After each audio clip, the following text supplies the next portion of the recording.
സാധാരണയായിട്ട് നമ്മൾ ക്ലിനിക്കിൽ വരുന്ന ചില കേസുകളിൽ നമ്മൾ ശ്രദ്ധിക്കുന്നത് ഡോക്ടറെ എൻ്റെ ചിരട്ട ഇടയ്ക്കിടയ്ക്ക് തെന്നിപ്പോവാന്ന് പറയും. കുറച്ച് ആളുകൾ അങ്ങനെ പറയാം, ചിരട്ട ചില ആളുകൾ പറയും ഡോക്ടറെ എൻ്റെ മുട്ട തന്നെ തെന്നിപ്പോവാന്ന് പറയും. നമുക്കറിയേണ്ട കാര്യം നമ്മളൊരു അസുഖം പറയുമ്പോൾ അതിൻ്റെ മറ്റ് കാരണങ്ങളൂടെ നമ്മൾ അറിയേണ്ടതുണ്ട്. ഇപ്പോൾ ഒരു നീ ഇൻസ്റ്റെബിലിറ്റി എന്ന് പറയും. നീയിൽ വരുന്ന തെന്നലുകളുടെ ഒരു പ്രധാനപ്പെട്ട കാര്യം ഒന്ന് നമ്മുടെ ACL ലിഗമെൻറ്റിന് വരുന്ന പരിക്കുകളാണ് നീ ഇൻസ്റ്റെബിലിറ്റിയുടെ ഒന്നാമത്തെ കാരണം.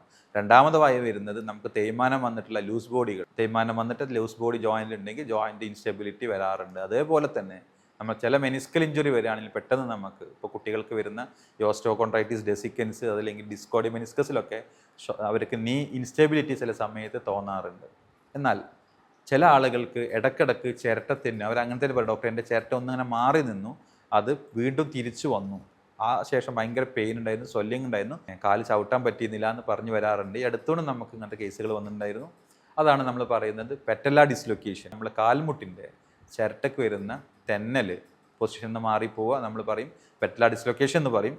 ഒരു പ്രാവശ്യം പെറ്റല്ല തെന്നിക്കഴിഞ്ഞാൽ അതൊരു 50% ആളുകൾക്ക് അത് വീണ്ടും വരാനുള്ള സാധ്യത, അല്ലെങ്കിൽ 50% വീണ്ടും വരാനുള്ള സാധ്യത കൂടുതലാണ്. അതുകൊണ്ട് നമ്മൾ അതിനൊരു ടേം പറയും റിക്കറൻറ്റ് ഡിസ്ലൊക്കേഷൻ ഓഫ് പെറ്റല്ല, RDP എന്ന് നമ്മൾ ഷോർട്ടായിട്ട് പറയുന്ന കണ്ടീഷൻ. സോ ക്ലിനിക്കലി നമുക്ക് എങ്ങനെ റിക്കറൻറ്റ് ഡിസ്ലൊക്കേഷൻ ഓഫ് പെറ്റല്ല ഇടയ്ക്കിടയ്ക്ക് തെന്നുന്ന കാൽമുട്ടിൻ്റെ ചിരട്ട ഇടയ്ക്കിടയ്ക്ക് തെന്നുന്നത് നമുക്ക് എങ്ങനെ ചികിത്സിക്കാം? നിർബന്ധമായിട്ടും സർജറിക്ക് പോകേണ്ട ഒരു കേസേ അല്ല. നമുക്ക് വളരെ കൃത്യമായിട്ട് റിക്കറൻറ്റ് ഡിസ്ലൊക്കേഷൻ ഓഫ് പെറ്റല്ല ചിരട്ടയ്ക്ക് വരുന്ന ഈ തെന്നലിൽ നിന്ന് നമുക്ക് ട്രീറ്റ് ചെയ്യാം. വളരെ അപൂർവ അവസ്ഥകളിൽ മാത്രമേ നമ്മളത് സർജറിയിലേക്ക് പേഷ്യൻറ്റിനെ റെഫർ ചെയ്യാറുള്ളൂ. ഞാൻ doctor Shameer Thodengal, director and chief physician, Crescent Ayurveda sports injury clinic, Mankada, Malappuram.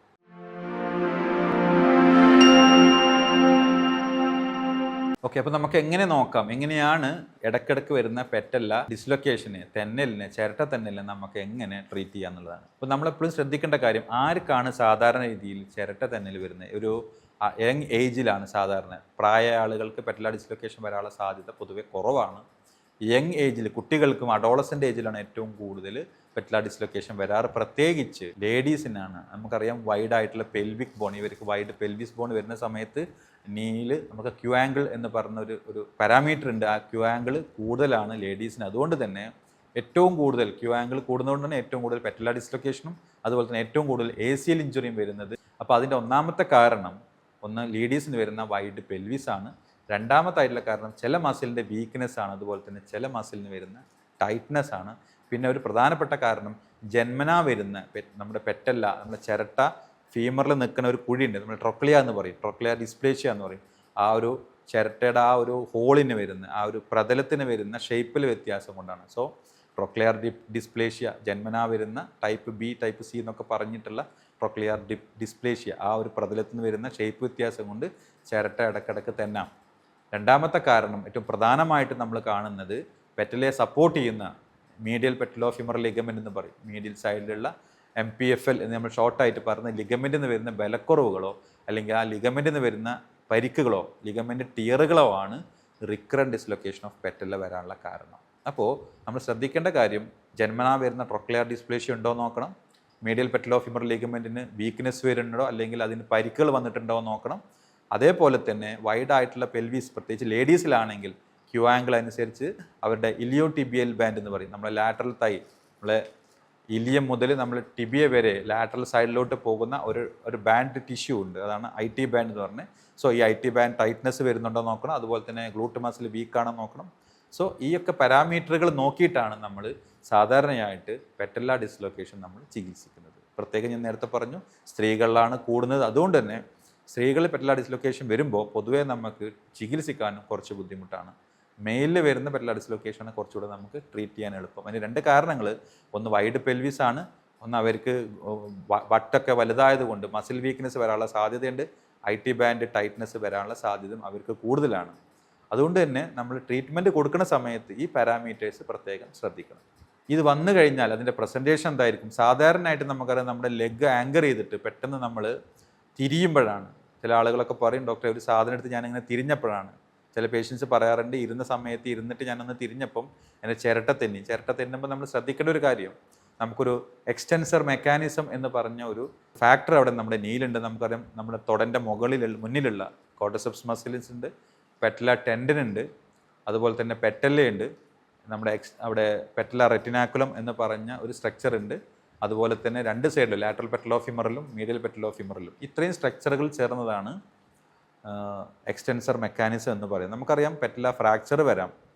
So ഒരു പെറ്റല ഡിസ്ലൊക്കേഷൻ വന്നൊരു പേഷ്യൻ്റ് ആണെങ്കിൽ ഈ എക്സ്റ്റൻസർ മെക്കാനിസത്തിനാണ് സാധാരണ പരിക്ക് വരുന്നത്. സോ ഒരു ഇൻഡാക്റ്റ് എക്സ്റ്റൻസർ മെക്കാനിസം ആണെങ്കിൽ ഒരു കാരണവശാലും ഈ പെറ്റല ഡിസ്ലൊക്കേഷൻ നമുക്ക് സർജറി ചെയ്ത് മാറ്റേണ്ട ആവശ്യം വരില്ല.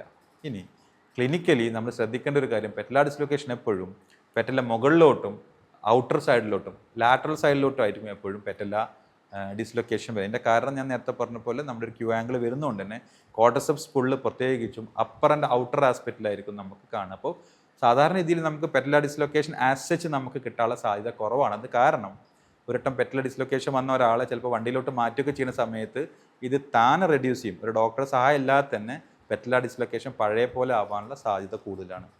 ഇനി നമ്മളത് വരികയാണെങ്കിൽ ഡോക്ടർ എന്ത് ചെയ്യുന്നത് വെച്ചാൽ കൃത്യമായിട്ട് അസസ് ചെയ്ത ശേഷം ഒരു ട്രോമാറ്റിക് ഹിസ്റ്ററി ഇല്ലെങ്കിൽ ഡയറക്റ്റ് പെറ്റല ഇടിച്ച് വീണിട്ടല്ല ഇത് വന്നിട്ടുണ്ടെങ്കിൽ, അങ്ങനെയും വരാറുണ്ട്. നമുക്കറിയാം സ്പോർട്സൊക്കെ ചെയ്യുകയാണെങ്കിൽ പെറ്റലൊക്കെ ഡയറക്റ്റായിട്ട് ഹിറ്റ് വരാറുണ്ട്, ബാറ്റ് കൊണ്ടൊക്കെ അടി കിട്ടാറുണ്ട്, ഹോക്കിയിലൊക്കെ അങ്ങനെ വരാറുണ്ട്, ക്രിക്കറ്റിൽ വരാറുണ്ട്, ഫുട്ബോളിൽ ചവിട്ട് വരാറുണ്ട്, അതുപോലെ തന്നെ ആക്സിഡൻറ്റുകളിൽ വരാറുണ്ട്. ഈ ഡയറക്റ്റ് ഹിറ്റോ അല്ലെങ്കിൽ ആക്സിഡൻറ്റോ ആണെങ്കിൽ ഒരു എക്സ്റേ എടുത്ത ശേഷം മാത്രമേ നമ്മളത് ട്രീറ്റ് ചെയ്യാൻ പാടുള്ളൂ. അതില്ലെങ്കിൽ ഫ്രാക്ചറുകളും കോംപ്ലിക്കേഷൻ വരാനുള്ള സാധ്യതയുണ്ട്. അതേസമയം ഒരു പ്രത്യേക പെട്ടെന്ന് തിരിഞ്ഞ സമയത്ത് വരുന്ന ഡിസ്ലൊക്കേഷൻ ആണെങ്കിൽ നമുക്കത് വിത്തൗട്ട് എക്സ്റേ തന്നെ നമുക്കത് റെഡ്യൂസ് ചെയ്യാൻ പറ്റും. ഇനി ഈ പെറ്റല ഡിസ്ലൊക്കേഷൻ വന്നു കഴിഞ്ഞാൽ നമ്മൾ എന്തൊക്കെയാണ് ശ്രദ്ധിക്കേണ്ടത്?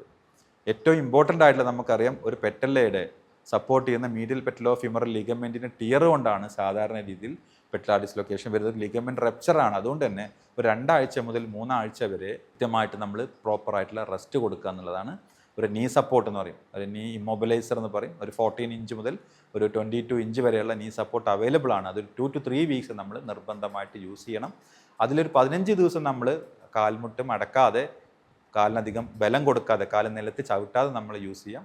അതിനുശേഷം നമുക്ക് വെയിറ്റ് ബിയറിങ് നമ്മൾ സ്റ്റാർട്ട് ചെയ്യണം. 2 ആഴ്ചയിൽ കൂടുതൽ ഒരിക്കലും നമ്മൾ പെറ്റല ഡിസ്ലൊക്കേഷനിൽ നമ്മൾ ഈ ഇമ്മൊബിലൈസർ ഉപയോഗിക്കരുത്. അത് ഡിസ്യൂസ് അട്രോഫി അല്ലെങ്കിൽ കാല് മടങ്ങാനുള്ള ബുദ്ധിമുട്ടുണ്ടാവാനുള്ള സാധ്യതയുണ്ട്. അതിനുശേഷം ഫങ്ഷൻ സപ്പോർട്ടായിട്ട് നമുക്കൊരു നീ ക്യാപ്പ് വിത്ത് പെറ്റല റിംഗ് എന്ന് പറഞ്ഞ ഒരു ഓർത്തോട്ടിക്സ് അവൈലബിൾ ആണ്. അത് നമുക്ക് ക്ലിനിക്കലി യൂസ് ചെയ്യാൻ പറ്റും. ഇനി ഇങ്ങനെ വന്ന പേഷ്യൻറ്റിനെ നമ്മൾ എങ്ങനെ ക്ലിനിക്കലി മാനേജ് ചെയ്യാൻ പറ്റും? നമുക്കറിയാം ആയുർവേദത്തിലാണെന്ന് വെച്ചാൽ വളരെ കൃത്യമായിട്ട് മെഡിസിൻസ് അവൈലബിൾ ആണ്. ഈ സ്വെല്ലിങ്ങും ഈ പെയിനും കുറക്കാൻ പറ്റുന്ന രീതിയിലുള്ള നാഗരാതി ചൂർണം, ജഡാമ്യാദി പോലെയുള്ള കണ്ടീഷൻ അനുസരിച്ച് നമ്മൾ ഓരോ മരുന്നുകളും നമുക്ക് അവിടെ അപ്ലൈ ചെയ്ത് കഴിഞ്ഞാൽ ആ സ്വെല്ലിങ് നമുക്ക് നന്നായിട്ട് കുറയാൻ പറ്റും. പെറ്റലയുടെ മീഡിയൽ ആസ്പെക്റ്റിലായിരിക്കും സാധാരണ പേഷ്യൻറ്റിന് പെയിന് വരിക. അവർ തൊടുന്ന സമയത്ത് പേഷ്യൻറ്റ് സിവിയറായിട്ട് പെയിൻ ആയിരിക്കും. തുടക്കത്തിൽ കാൽമുട്ട മടക്കാൻ ഭയങ്കര ബുദ്ധിമുട്ട്. കാരണം എപ്പോഴാണ് നമ്മൾ കാൽമുട്ട മടക്കുന്നത് ആ സമയത്ത് ആ ക്വാഡ്രിസെപ്സിന് നമുക്കൊരു എക്സെൻട്രിക് കൺട്രാക്ഷൻ വരുന്നതുകൊണ്ട് പേഷ്യൻറ്റിന് പെയിന് വരാനുള്ള സാധ്യതയുണ്ട്. സോ ഇനീഷ്യലി നമ്മൾ ഐസോമെട്രിക് എക്സസൈസ് ഒക്കെ കൊടുത്ത് നീയുടെ സ്വെല്ലിംഗ് ഒക്കെ കുറച്ച് മെഡിസിനൊക്കെ കൊടുത്ത് സ്വെല്ലിംഗ് കൊടുത്തിട്ട് പതുക്കെ നമ്മൾ ആക്റ്റീവായിട്ടുള്ള നീ മൂവ്മെൻറ്റ്സ് നമ്മൾ സ്റ്റാർട്ട് ചെയ്യും. പതുക്കെ നീ ഫ്ലെക്ഷൻ അറ്റൈൻ ചെയ്ത ശേഷമാണ് നമ്മൾ ട്രീറ്റ്മെൻറ്റിലോട്ട് നമ്മൾ പ്രത്യേകിച്ച് കംപ്ലീറ്റ് ആയിട്ടുള്ള റീഹാബിലോട്ട് പോകുന്നത്. നമുക്കറിയാം IT ബാൻഡൊക്കെ ടൈറ്റ്നസ് ഉണ്ടെങ്കിൽ നമ്മൾ IT ബാൻഡ് റിലീസ് ചെയ്യും. ഹാംസ്ട്രിങ് ഒക്കെ പെറ്റലയ്ക്ക് ഏറ്റവും കൂടുതൽ സ്ട്രെയിൻ, ഹാംസ്ട്രിങ് ടൈറ്റ്നസ് വന്നു കഴിഞ്ഞാൽ പെറ്റല സ്ട്രെയിന് കൂടാനുള്ള സാധ്യതയുണ്ട്. സോ IT ബാൻഡും ഹാംസ്ട്രിങ് ഒക്കെ നമ്മൾ റിലീസ് ചെയ്യുന്നു. അതുപോലെ തന്നെ ഏറ്റവും ഇമ്പോർട്ടൻ്റ് ആയിട്ടുള്ള ഗ്ലൂട്ട് മസിലിൻ്റെ സ്ട്രെങ്തനിങ്, അതുപോലെ തന്നെ ക്വാഡ്രിസെപ്സിൻ്റെയും വാസ്റ്റസ് മീഡിയാലിസ് ഒബ്ലിക്കസ് ഉണ്ട്, VMO strengthening, quadriceps and VMO strengthening, glute മസിലിൻ്റെ സ്ട്രെങ്തനിങ് നമ്മൾ ചെയ്ത് IT ബാൻഡും ഹാംസ്ട്രിങ്ങും ഒക്കെ റിലീസ് ചെയ്ത് കഴിഞ്ഞാൽ ഇതൊക്കെ പേഷ്യൻ്റെ കണ്ടീഷൻ അനുസരിച്ചിരിക്കും. എല്ലാ പേഷ്യൻറ്റിനും ഒരുപോലെ ആവില്ല. പേഷ്യനെ കൃത്യമായിട്ട് എക്സസൈസ് ചെയ്തിട്ട് നമ്മൾ റീഹാബിലിറ്റേഷൻ കൊടുത്തു കഴിഞ്ഞാൽ പ്രോപ്പറായിട്ട് മെഡിസിൻ കൊടുക്കുന്നു, പ്രോപ്പറായിട്ട് ഇമ്മൊബിലൈസ് ചെയ്യുന്നു, റീഹാബിലിറ്റേഷൻ ചെയ്ത് കഴിഞ്ഞാൽ കൃത്യമായിട്ട് നമുക്ക് ഈ പെറ്റല ഡിസ്ലൊക്കേഷൻ സർജറി കൂടാതെ നമുക്ക് മാറ്റാൻ കഴിയും. എന്നാൽ ചില പേഷ്യൻറ്റിന് ഇടയ്ക്കിടയ്ക്ക് ചാടിക്കൊണ്ടിരിക്കും. അപ്പോൾ നമുക്കറിയാം ചില ആളുകൾക്ക് ഹാബിച്വൽ ഡിസ്ലൊക്കേഷൻ, ചെറിയ കുട്ടികൾക്ക് 2 കാൽമുട്ടും ഒരേ സമയം തെന്നിപ്പോകുന്നത് കാണാം. ഹാബിച്വൽ ഡിസ്ലൊക്കേഷൻ എന്ന് പറയും. അങ്ങനെ വരുന്ന പേഷ്യൻറ്റിന് സർജറി മാത്രമേ ഓപ്ഷനുള്ളൂ. ഇനി ചില ആളുകൾക്ക് സർജറി ചെയ്താലും അത് പൂർണ്ണമായിട്ട് നമുക്ക് മാറ്റാൻ കഴിയില്ല. അതൊരു കൺജനൈറ്റലായിട്ട് ജന്മനാ വരുന്ന ഒരു അബ്നോർമാലിറ്റി ആയിട്ടാണ് അത് കാണാറുള്ളത്. ഇനി ഈ പറഞ്ഞ പോലെ ഇഞ്ചുറി, പരിക്ക്, കളിക്കടയിൽ വന്ന പരിക്കാണെങ്കിൽ പേഷ്യൻ്റ് നമ്മൾ ഇത്രയും കൺസർവേറ്റീവ് മാനേജ്മെൻ്റ് ഒക്കെ ചെയ്തിട്ടും നമ്മൾക്ക് മാറുന്നില്ലെങ്കിൽ നമ്മൾ MRI ചെയ്യുന്നു. MRI ചെയ്തിട്ട് കംപ്ലീറ്റ് ടിയർ ആയിട്ടുള്ള മീഡിയൽ പെറ്റലോഫിമറൽ ലിഗമെൻറ്റ്, കംപ്ലീറ്റ് MPFL ടിയർ ആണെങ്കിൽ നമ്മൾ നിർബന്ധമായിട്ടും നമ്മൾ സർജറി ചെയ്തേ മതിയാകൂ. സർജറി ചെയ്തിട്ടില്ലെങ്കിൽ പെറ്റല ട്രാക്കിങ്ങിലേക്ക് പോകും, അത് പെറ്റലോ ഫിമറൽ ഓസ്റ്റിയോആർത്രൈറ്റിസിൽ പോകും. അത് വളരെ കോംപ്ലിക്കേറ്റഡ് ആയിട്ട് ഏറ്റവും സിവിയർ പെയിൻഫുൾ ആയിട്ടുള്ളൊരു കണ്ടീഷനാണ് പെറ്റലോ ഫിമറൽ OA. സോ ആ ഒരു കോംപ്ലിക്കേഷൻസ് ഒഴിവാക്കാൻ വേണ്ടി കൃത്യമായിട്ട് നമ്മൾ ഡയഗ്നോസ് ചെയ്ത് കംപ്ലീറ്റ് ഇയർ MPFL ആണ് അല്ലെങ്കിൽ ട്രൊക്ലിയർ ഡിസ്പ്ലേഷ്യ ജന്മന വരുന്നതാണെങ്കിൽ ഒരു CT സ്കാനൊക്കെ എടുത്തിട്ട് കൃത്യമായിട്ട് സർജിക്കൽ ഇൻ്റർവെൻഷൻ നടത്തിയിട്ട് നമുക്കത് പൂർണ്ണമായിട്ട് മാറ്റാൻ പറ്റും. അപ്പോൾ പക്ഷേ നമ്മുടെ പ്രാക്ടീസിൽ 99% വരുന്ന പെറ്റല ഡിസ്ലൊക്കേഷനും സർജറി ഇല്ലാതെ തന്നെ നമുക്ക് മാറ്റാൻ പറ്റും. പക്ഷേ ഈ പറഞ്ഞ കണ്ടീഷനുകൾ ഇല്ലെങ്കിൽ മാത്രമേ നമ്മൾ കൺസർവേറ്റീവ് ട്രൈ ചെയ്യാവൂ. ട്രൊക്ലിയർ ഡിസ്പ്ലേഷ്യ പോലെ കംപ്ലീറ്റ് ഇയർ MPFL പോലെയുള്ള കണ്ടീഷൻ വരുന്നെങ്കിൽ നിർബന്ധമായിട്ടും സർജറിക്ക് പേഷ്യൻറ്റിനെ പറഞ്ഞേക്കും വേണം.